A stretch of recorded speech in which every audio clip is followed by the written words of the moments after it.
Before we get these two married, I ask that just for the remainder of the ceremony, just unplug and refrain from using any electronic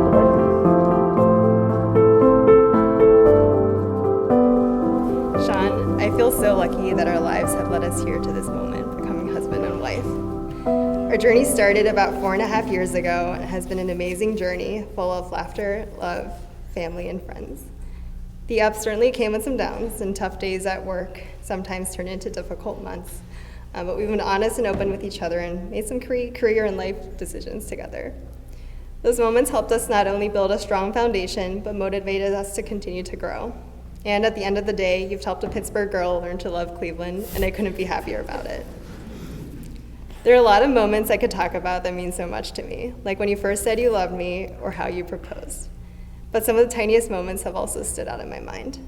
For example, your first thought after hearing about Bumble's initial public offering was to buy some shares, $117.18 worth to be exact, because we had our first date, thanks to Bumble, on January 17, 2018. It was such a genuine Sean romantic gesture, and just one of the countless reasons I appreciate you. I can't help it. As my Spotify music aura last year accurately labeled me, I am a hopeless romantic. One of the first things that showed me we'd be a good team was our first run together. It was something I had managed to put off for about 2 months.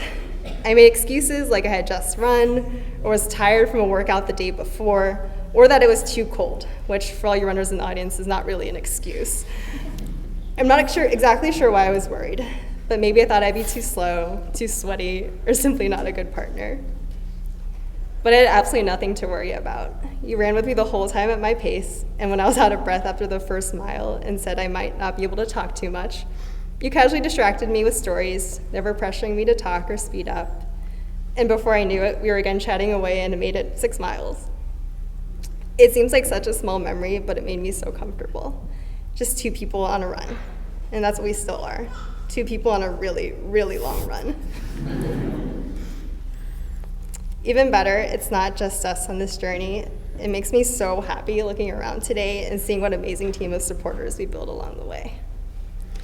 There's one person that's not here today that I do want to mention. I never had a chance to ask my mom what she thought about you, or even what she thought I should look for in a partner, but I know she would have loved you as well.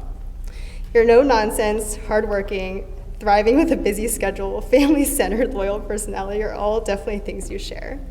She'd be thrilled to know that we found each other. You give me encouragement when I need it. You give me comfort when I feel down or overwhelmed. You watch romantic comedies with me and somehow make them funnier. You put in the effort to support me, and you challenge me to be better. I promise to continue showing my appreciation for all you do. I promise to support you and be by your side through the tough and the easy days. I promise to give you kudos on all your Strava posts. And I promise to cheer for you and push you when you need it. And I promise to be your partner in life. Sean Stevenson, I love you. So, I'll start this like I've been starting a lot of my important events lately. And those important events being cross-country and track races. And lead it with a dad joke. Definitely a theme going on. Actually, I'll lead it with 2. One of them is to get an eye roll and make you laugh. And one of them is actually a decent joke. Andy has 150 candy bars. He eats 125.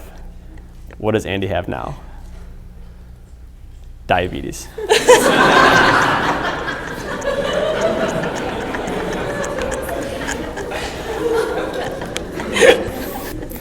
I'm just going to skip the second one. That was too good. The second one's just going to fall short of the first one, so we're going to skip it. So when I started writing these vows, I thought about the reasons I love you and began going through some of the fun things we started doing and have done over the last 4.5 years. So, I'm an old school hard copy person, and I figured I'd use my box of receipts. So we can go through this when we come back from the honeymoon. I'm not even sure if you know I have this, but I've been keeping all of our old stuff, and it's a lot of fun things like the sticky notes you leave me, like our first date, comedy club tickets, and even your match day stuff.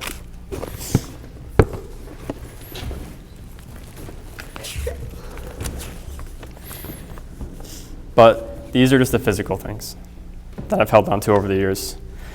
While it's fun taking that trip down memory lane, there are also plenty of things not in that box that I love about you and our relationship. I love curling up on a couch on a Friday night and eating pizza while watching Netflix, usually cooking related. You stole my second one. I love watching rom-coms and making fun of the plot lines and characters, and then secretly enjoying them almost as much as you do. I love our inside jokes, like broccoli and toesies. I love that you always look out for me, like having an extra pair of sunglasses for me in both of our cars. Or snacks for any road trips, for when, not if, you know I'll get hangry. And most of all, I love that smile.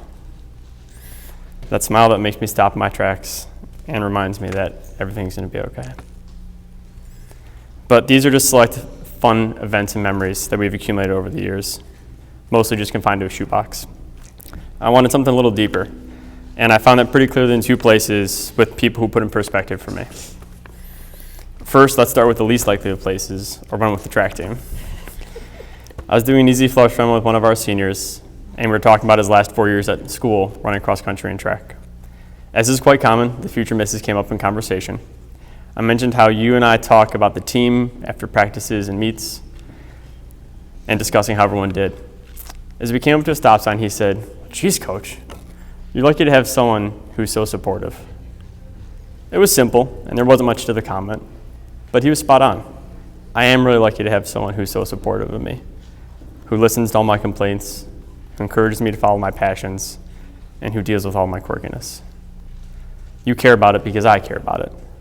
That's something I don't take for granted, but it was nice to be reminded of, even if it was by a high school senior.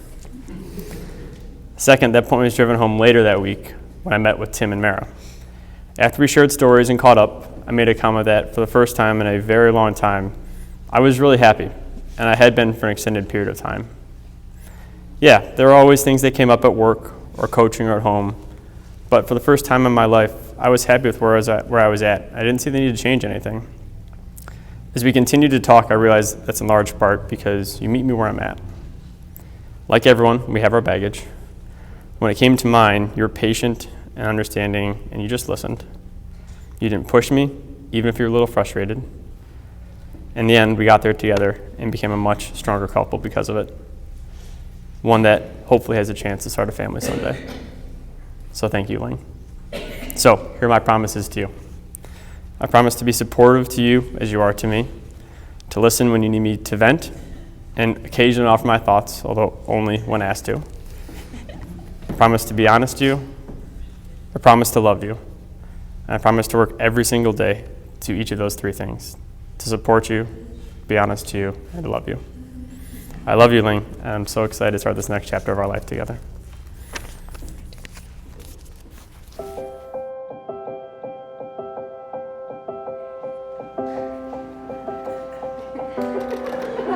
Our best of me by the state of Ohio, I now pronounce you legally wed.